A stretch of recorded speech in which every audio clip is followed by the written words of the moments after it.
आदरणीय सभापति जी, आज जो नॉर्थ ईस्ट को लेकर सवाल उठाते हैं, उन्होंने नॉर्थ ईस्ट को अपने हाल पर छोड़ के रखा था, क्योंकि उनकी जो चुनावी हिसाब किताब होता है, नॉर्थ ईस्ट से इतनी ही लोकसभा की सीटें हैं, क्या उससे राजनीति में फर्क पड़ता है?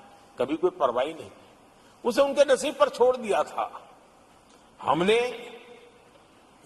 नॉर्थ ईस्ट को आज देश के विकास का एक सशक्त इंजन बनाने की ओर ताकत से लगे। नॉर्थ ईस्ट पूर्वी एशिया के साथ ट्रेड, टूरिज्म और कल्चरल कनेक्टिविटी उसका गेटवे बन रहा है। और ये जो कहते हैं ना 21वीं सदी भारत की सदी, उसमें ये इनिशिएटिव बहुत बड़ा रोल प्ले करने वाला है, ये हमें स्वीकार करना होगा।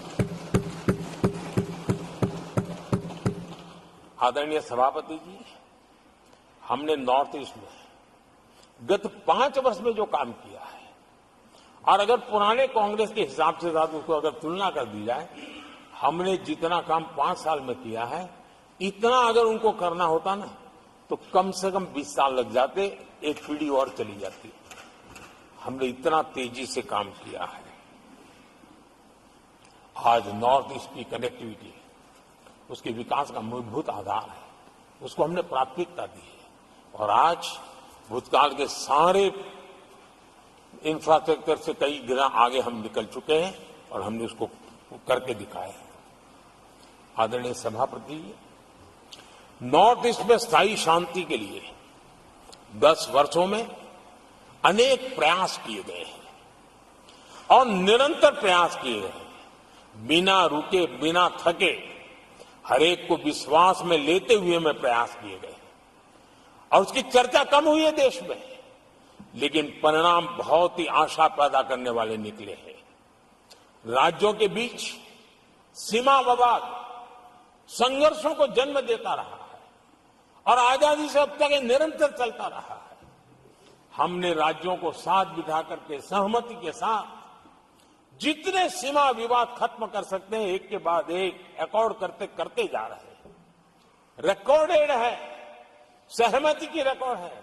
और उसके लिए जो सीमाओं में किसी को उधर जाना है, किसी को यहां आना है, कहीं रेखा यहां बनानी, कहीं रेखा वहां, वो सारे काम कर चुके हैं। आदरणीय सभापति जी, ये नॉर्थ ईस्ट की बहुत बड़ी सेवा है।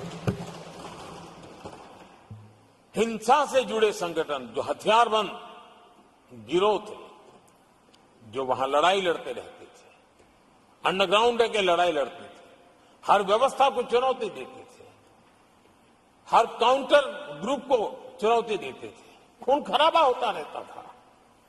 आज उनको साथ लेकर के स्थायी समझौते हो रहे हैं, शस्त्र सरेंडर हो रहे हैं। जो गंभीर गुनाहों के अंदर हैं, वो जेल जाने के लिए तैयार हो रहे हैं, अदालत को फेस करने के लिए तैयार हो रहे हैं। न्याय तंत्र के प्रति भरोसा बढ़ना, संविधान के प्रति भरोसा बढ़ना, भारत के लोकतंत्र के प्रति भरोसा बढ़ना, भारत के गवर्नमेंट की रचना पे भरोसा करना, ये इसमें से अनुभव होता है और आज हो रहा है।